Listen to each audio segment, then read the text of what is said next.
अब हम समझते हैं कि अगर समझो पेशेंट शॉक में है और जितना ऑक्सीजन सेल को रिक्वायर्ड है उतना नहीं पहुंचा पा रहा है, तो एक तो स्टार्टिंग में कॉम्पेंसेटरी मैकेनिज्म्स होते हैं जो हेल्प करते हैं परफ्यूजन प्रेशर मेंटेन करने के लिए। लेकिन अगर समझो हम प्रोग्रेसिव शॉक में हैं और अभी जो कॉम्पेंसेटरी मैकेनिज्म्स है वो काम नहीं कर रहे हैं और यहाँ पे ऑक्सीजन कम हो गया, अगर सेल को ऑक्सीजन कम हुआ तो हमने समझा था कि उसके जो एटीपीज है उसका लेवल कम हो जाएगा। अब ये एटीपीज कम होने के कारण जो सोडियम पोटेशियम एटीपीएस पंप है, सोडियम पोटेशियम एटीपीएस पंप, तो sodium potassium ATPase pump fail हो जाएगा। अब ये सोडियम पोटेशियम एटीपीएस पंप का काम क्या है कि सेल के अंदर सोडियम की मात्रा कम रखना और पोटेशियम की मात्रा ज्यादा रखना। सेल के बाहर में नॉर्मली आपका सोडियम ज्यादा होता है और पोटेशियम कम होता है ना। जब हम सीरम सैंपल देखते हैं तो उसमें सोडियम 140 होता है और पोटेशियम सिर्फ 3.5 होता है।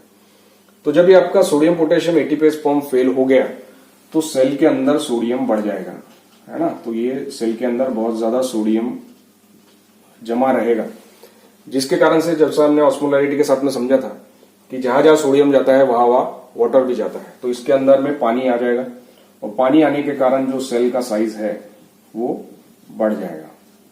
अब ये सेल का साइज बढ़ने के कारण हम देखते हैं कि एडिमा आना शुरू हो जाता है बॉडी पे, और ये सेल का साइज बढ़ने के कारण जो उसके सेल मेम्ब्रेन के ऊपर जो रिसेप्टर्स होते हैं, जो अलग अलग हार्मोन्स के रिसेप्टर्स हैं, फॉर एग्जांपल आपका ग्लूकागॉन है, इंसुलिन है, कॉर्टिसोल है, उनका डिसफंक्शन शुरू हो जाता है। और जो आपके स्ट्रेस हार्मोन्स है, फॉर एग्जांपल स्टीरॉइड्स है, स्ट्रेस हार्मोन में जो कॉर्टिसोल बॉडी में सिक्रीट होता है वो बराबर से काम नहीं करते, है ना।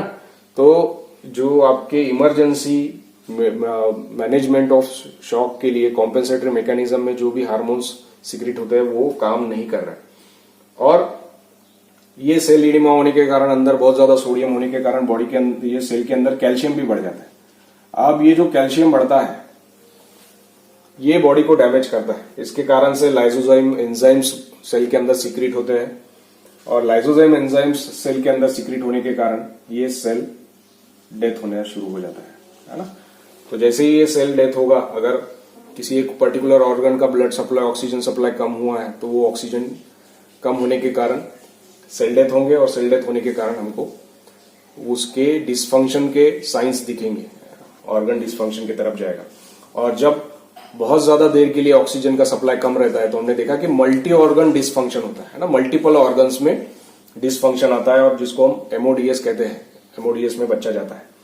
अब ये जो सेल है, ये जो लाइसोसोमल एंजाइम्स के कारण सेल की डेथ हुई है, इसके कारण कुछ इन्फ्लेमेटरी मीडिएटर्स यहां से सिक्रीट होते हैं, है ना, सेल के अंदर से। इसके साथ में अगर हम देखें कि इन्फ्लेमेटरी मीडिएटर के साथ में अगर एंडोटॉक्सिन भी है बिकॉज ऑफ इन्फेक्शन, है ना, किसी ग्राम नेगेटिव इन्फेक्शन के कारण अगर इन्फ्लेमेटरी मीडिएटर्स भी है, एंडोटॉक्सिन्स भी है, तो ये जो एंडोथेलियल सेल्स है कैपिलरीज के अंदर से, उनको डैमेज करता है, क्योंकि ये कॉम्प्लीमेंट्री सिस्टम को बढ़ा देता है। कॉम्प्लीमेंट्री सिस्टम का जो रेगुलेशन है उसको डिस्टर्ब करता है, कॉम्प्लीमेंट्री सिस्टम को एक्टिवेट कर देता है, जिसके कारण से जो एंडोथेलियल सेल्स होते हैं वेसल्स के अंदर के, उनको डैमेज होता है। और जब एंडोथेलियल सेल्स का डैमेज होता है तो वो प्लेटलेट और ग्रेनुलोसाइट्स को अट्रैक्ट करते हैं, जिसके कारण से प्लेटलेट कंज्यूम होते हैं और वहां पे थ्रोम्बस बन जाता है।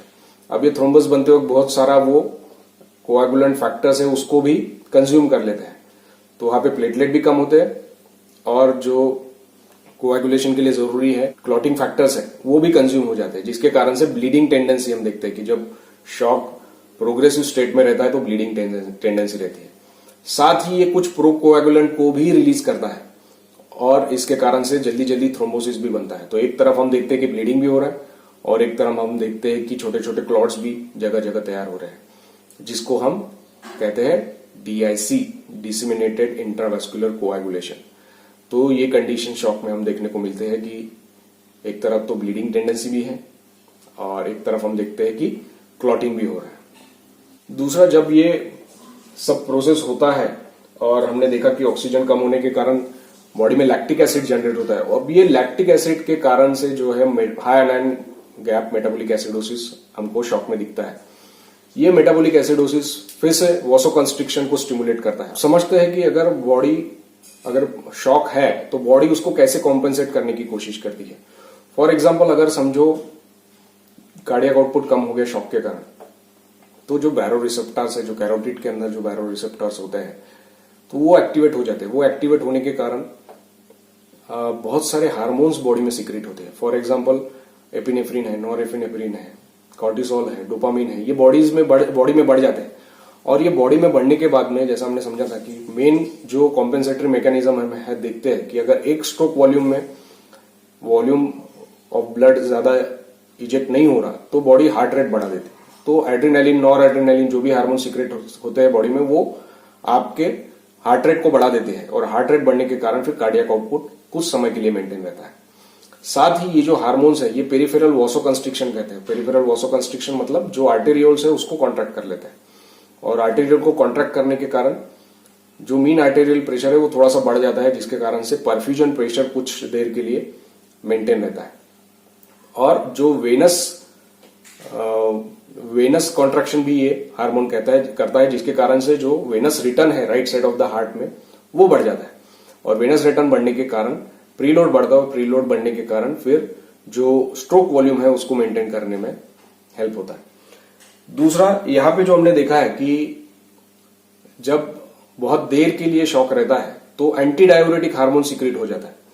अब ये एंटी डायूरेटिक हार्मोन क्या करेगा, जो यूरिन को है बहुत ज्यादा कम कर देगा, और यूरिन को कम करने के कारण बॉडी में फ्लूइड रिटेन रहेगा, और फ्लूइड रिटेन रहने के कारण आपका वेनस जो फ्लूइड है वो मेंटेन रहेगा। आपका जो राइट साइड ऑफ वेंट्रिकल में, right side of the heart में जो ब्लड आना चाहिए, जो प्रीलोड आना चाहिए, वो मेंटेन रहेगा। तो ये सारे कॉम्पेंसेटरी मैकेनिज्म्स रहते हैं। दूसरा, एक चीज जो हमको समझनी है कि शॉक में बॉडी कोशिश करती है, जो वाइटल ऑर्गन्स है स्पेशली ब्रेन और हार्ट, उनका ब्लड सप्लाई मेंटेन रहे। तो जो भी हार्मोन सीक्रेट होते हैं वो जो नॉन वाइटल ऑर्गन्स है, फॉर एग्जांपल स्किन है, या फिर इंटेस्टाइन्स है, या फिर किडनीज है, इनका ब्लड सप्लाई कॉम्प्रोमाइज कर देती है, और जो सारा ब्लड है वो डाइवर्ट कर देती है ब्रेन और हार्ट के लिए, ताकि जितना भी न्यूट्रिशन है, जितना भी ऑक्सीजन है, जितना भी ब्लड है, वो वाइटल ऑर्गन्स को सप्लाई करे, ब्रेन को और हार्ट को, जिसके कारण से जीवन चलता रहे। और ये स्टेज में अगर हम सारी चीजों को रिवर्ट नहीं कर दे तो डेफिनेटली फिर धीरे धीरे हार्ट और ब्रेन पे भी इसका असर पड़ना शुरू होता है। तो अब समझते हैं स्टेजेस ऑफ शॉक क्या है। अब शॉक जो है जब शुरू होता है और वो प्रोग्रेस होता है तो कुछ स्टेजेस में से जाता है, जिसपे से हम उसका प्रोग्नोसिस भी समझ सकते हैं। फॉर एग्जाम्पल, पहला स्टेज है compensatory mechanism, compensatory shock. Compensatory shock means body के जो कॉम्पेंसेटरी मैकेनिज्म्स है वो somehow blood pressure maintain कर रहे हैं। तो जैसा हमने समझा था कि जैसे ही बॉडी शॉक में जाती है तो बॉडी में कुछ कॉम्पेंसेटरी मैकेनिज्म्स होते हैं, उसका हार्ट रेट बढ़ जाता है, उसके जो सिस्टमिक वैस्कुलर रेजिस्टेंस है वो बढ़ा देती है बॉडी, जिसके कारण से ब्लड प्रेशर मेंटेन रहे। और इस कंडीशन में अगर हम देखें तो बॉडी फ्लूइड रिटेन करती है ना, जिसके कारण से यूरिन कम हो जाता है, हार्ट रेट ज्यादा रहता है, blood pressure just adequately maintain रहता है। लेकिन थोड़ा सर्कुलेशन के जो हम देखें सीआरटी कम होगा, थोड़ा थोड़ा कॉम्पेंसेटरी मैकेनिज्म में देखेंगे वासोकंस्ट्रिक्शन रहेगा, जिसके कारण से हाथ पैर थोड़े ठंडे लगेंगे, पेरिफेरल पल्सेस थोड़े से वीक लगेंगे, सेंट्रल पल्सेस मेंटेन रहेंगे। ये कंडीशन में अगर आपने शॉक को पिकअप कर लिया तो ट्रीटमेंट को रिस्पॉन्स बहुत ज्यादा अच्छा होता है। ऐसे में हम देखेंगे कि थोड़ा सा लैक्टेट बढ़ा हुआ होता है, बहुत ज्यादा नहीं, और अगर जो भी पैथोलॉजी है उसको अगर करेक्ट कर लेते हैं, फॉर एग्जाम्पल अगर डिहाइड्रेशन हुआ है डायरिया के कारण या ब्लड लॉस के कारण, आपने उसको करेक्ट कर लिया, या फिर एंटीबायोटिक दे दिया सेप्टिक शॉक में और थोड़ा सा फ्लूइड देके आइनोड्रॉप शुरू कर दिया, तो ये मैकेनिज्म में, ये स्टेज में जो शॉक के रिवर्स होने के चांसेस है बहुत अच्छे होते हैं। और ये स्टेज हमको ये भी बताता है कि ब्लड प्रेशर कम होना शॉक के डेफिनेशन के लिए जरूरी नहीं है ना। एक बार ब्लड प्रेशर कम हो गया मतलब आप नेक्स्ट स्टेज में चले गए, आपने इनिशियल स्टेज मिस कर दी। तो ये स्टेज में अगर आपने बच्चे को डायग्नोस कर लिया, पेशेंट को डायग्नोस कर लिया, तो उसका रिस्पांस बहुत अच्छा होता है। दूसरा स्टेज है अगर कॉम्पेंसेटरी मैकेनिज्म में अगर आप पिकअप नहीं कर पाए, या फिर हमारे जो मेजर्स है वो हेल्प नहीं कर पाए बच्चे को, या फिर बच्चे का जो डिसीज प्रोसेस है बहुत ज्यादा सीवियर है, तो बच्चा कॉम्पेंसेटरी स्टेज से सीधा प्रोग्रेसिव स्टेज में चले जाते हैं। इसको डीकॉम्पेंसेटेड फेज भी बोलते हैं शॉक का। तो ये कंडीशन में ब्लड प्रेशर अब कम होने लगेगा, क्योंकि कॉम्पेंसेटरी मैकेनिज्म्स आपके हेल्पफुल नहीं रहे, या फिर डिसीज प्रोसेस इतना ज्यादा एक्टिव है कि उसने बच्चे का बीपी कम कर दिया। अब बीपी कम होने के कारण, जैसा हमने समझा था कि मीन आर्टेरियल प्रेशर कम होगा, मीन आर्टेरियल प्रेशर कम होने के कारण जो परफ्यूजन प्रेशर है, जो difference between mean arterial pressure और सेंट्रल वेनस प्रेशर है, वो कम होने के कारण जो परफ्यूजन प्रेशर है वो कम होगा। परफ्यूजन प्रेशर कम होने के कारण सेल्स में एटीपीज कम होंगे, एटीपीज कम होने के कारण एटीपी जनरेट करने के लिए अनेरोबिक मेटाबॉलिज्म होगा। अनेरोबिक मेटाबॉलिज्म के कारण आपका लैक्टिक एसिडोसिस बढ़ेगा। लैक्टिक एसिडोसिस बढ़ेगा तो वासोकंस्ट्रिक्शन होगा। वासोकंस्ट्रिक्शन होगा तो पेरिफेरल पुलिंग ऑफ ब्लड होगा। पेरिफेरल पुलिंग ऑफ ब्लड होने के कारण जो माइक्रो सर्कुलेशन है वो फेल होगा। माइक्रो सर्कुलेशन फेल होने के कारण फिर हम देखेंगे कि वहां पे सेल के अंदर टॉक्सिन्स जनरेट होंगे, है ना। ATPase, sodium potassium ATPase fail होने के कारण सेलुलर रेडिमा आएगा। आपके टॉक्सिक मेटाबॉलिट्स वहां पे सीक्रेट होंगे, वो एंडोथेलियल डैमेज करेंगे, कैपिलरी लीक करेंगे, जिसके कारण से वो आपको देखेंगे कि हीमो कॉन्सेंट्रेशन हुआ है, ब्लड के अंदर का जो विस्कोसिटी है वो बढ़ गया है ना। और धीरे धीरे ये पेशेंट फिर, जैसा हमने समझा था कि एंडोथेलियल डैमेज होगा कॉम्प्लीमेंट सिस्टम एक्टिवेट होने के कारण, जिसके कारण से एट ए टाइम ब्लीडिंग और थ्रोम्बोसिस दोनों चीजें देखने को मिलेगी, जिसको हम कहते हैं कि बच्चा फिर डीआईसी की तरफ जा रहा है। ऐसे कंडीशन में आप देखोगे तो उसका मल्टी ऑर्गन फेलियर भी आपको दिखेंगे। आपको देखेंगे एलएफटी बढ़ा हुआ है, उसका क्रिएट बढ़ा हुआ है। आप देखोगे कि बाकी सेल्स, उसका सेंसोरियम चला गया है, तो बाकी ऑर्गन भी डैमेज होने के चांसेस अपने को दिखेंगे। ये स्टेज में भी, ये लेट प्रेजेंटेशन है। बहुत बार बच्चे, पेशेंट जो हमारे पास में आता है वो डायरेक्ट इसी स्टेज में आता है, और फिर ऐसे इसमें आपको बहुत ज्यादा एग्रेसिवली पेशेंट को मैनेज करना पड़ता है। और इस स्टेज में हम देखते हैं कि रिवर्सिबिलिटी के चांसेस कम रहते हैं, लेकिन स्टिल एक सिग्निफिकेंट नंबर ऑफ पेशेंट को हम बचा पाते हैं।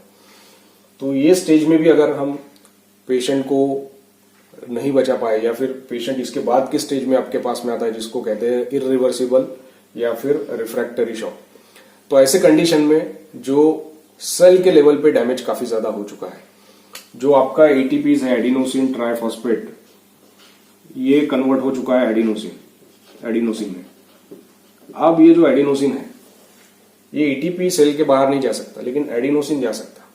तो एडिनोसिन सेल के बाहर आ जाता है, और बाहर आने के बाद में वो यूरिक एसिड में कन्वर्ट हो जाता है। अब यूरिक एसिड में कन्वर्ट होने के बाद में वो फिर से सेल के अंदर जाके एडिनोसिन नहीं बन सकता। तो आपने कितना भी ऑक्सीजन दे दिया, कितना भी सर्कुलेशन इंप्रूव कर दिया, उसके बावजूद ये जो एडिनोसिन है ये फिर से एटीपी में कन्वर्ट नहीं हो सकता, क्योंकि यूरिक एसिड बन जाएगा। और ये स्टेज में अगर पेशेंट आता है तो फिर उसके लिए कुछ नहीं कर सकते, उसको हम रिवाइव नहीं कर सकते। तो ये सबसे लास्ट स्टेज है ना, जिसको हम रिफ्रैक्टरी या इरिवर्सिबल शॉक कहते हैं। तो ये 3 स्टेज में हम पेशेंट को, शॉक के पेशेंट को डिवाइड कर सकते हैं।